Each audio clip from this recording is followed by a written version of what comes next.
Hi, my name is Jason Corcoran. I'm a Psi Beta student and I am a team leader of the Heroic Imagination Project here at Irvine Valley College. Hi, I'm Sophie Tanaka and I am a psychology major and a member of Psi Beta, and I'm also a team leader here at Irvine Valley College for the Heroic Imagination Project.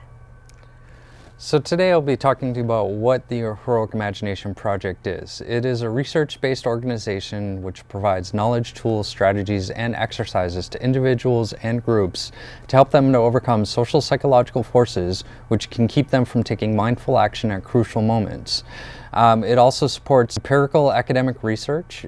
We do research on whether what we're doing actually has an effect on the students that we're presenting it to. The two social psychological situations that we've looked at so far are bystander effect and mindset. And we are going out to local schools to present to them about these social psychological topics. In the first one we've done, it's the bystander effect, and we've talked about giving a sample presentation. So the sample presentation we give involves giving them a scenario to start off. The first part of the scenario says, you're walking around campus, you notice a woman is laying on the sidewalk. Not an obvious emergency situation, but she may be unconscious. You notice people walking by her. They haven't really noticed or interpreted it as an emergency situation. So we like to ask the students, what would you do in this situation? And most commonly we hear, you know what, no one else has interpreted it as something that may be an emergency, and you know what, I may be late for class, so I'm just going to continue walking and head to my class. And at this point we introduce the two terms, the key terms and ideas that come along with this bystander effect. The first of which is being pluralistic ignorance, which was demonstrated with the scenario with the woman on the sidewalk. It's when an emergency situation or something may have happened and people around interpret it as something that is a non-emergency, and when we step in onto the scene, we kind of take social cues from everyone else who is around, who has decided this is not an emergency situation.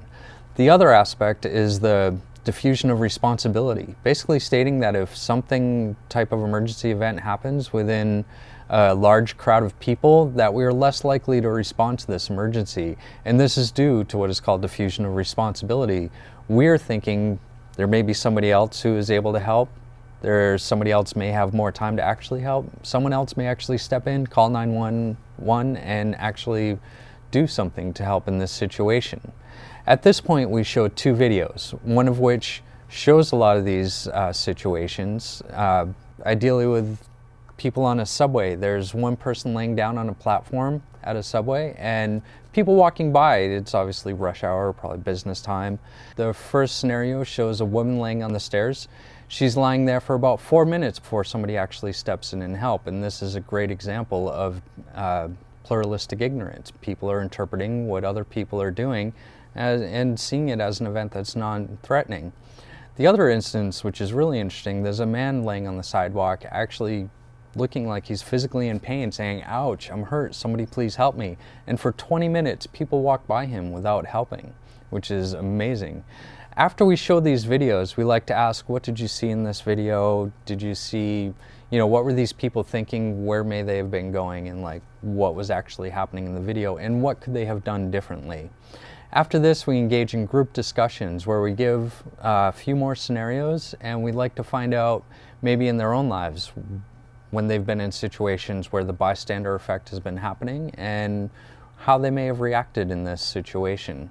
Finally, we like to present a step-by-step plan. And through this plan, for the bystander effect, we have shown them stop, step back, step in. In this plan, stop is to actually stop, take a look at the situation. Step back is when you step back, actually take a look at it, interpret it for what it is, not take social cues from other people. And the step in is to actually take action, to step in and either take direct action or indirect action by calling 911. Finally, we'll end with what have we learned. So we get them all together into their groups again. We ask them what they've learned. We ask them to discuss, and we ask who they can share this with. If they know someone in their lives, and we have them take a written testimony of who they will share this with. And now Mako will tell you about the reflection circle. Towards the end of our presentation, we like to draw a reflection circle on the board and ask the students, what are some of the most important or surprising things that you guys have learned today? And this really helps the students because it allows them to think about what they've been taught in their own words and then to see it written on the board. What's really interesting is that we can see variations in reflection circles from audience to audience. So we get the feel of how each audience interprets the material that we present to them, and how every group takes a different perspective on any particular lesson. What's the point of this?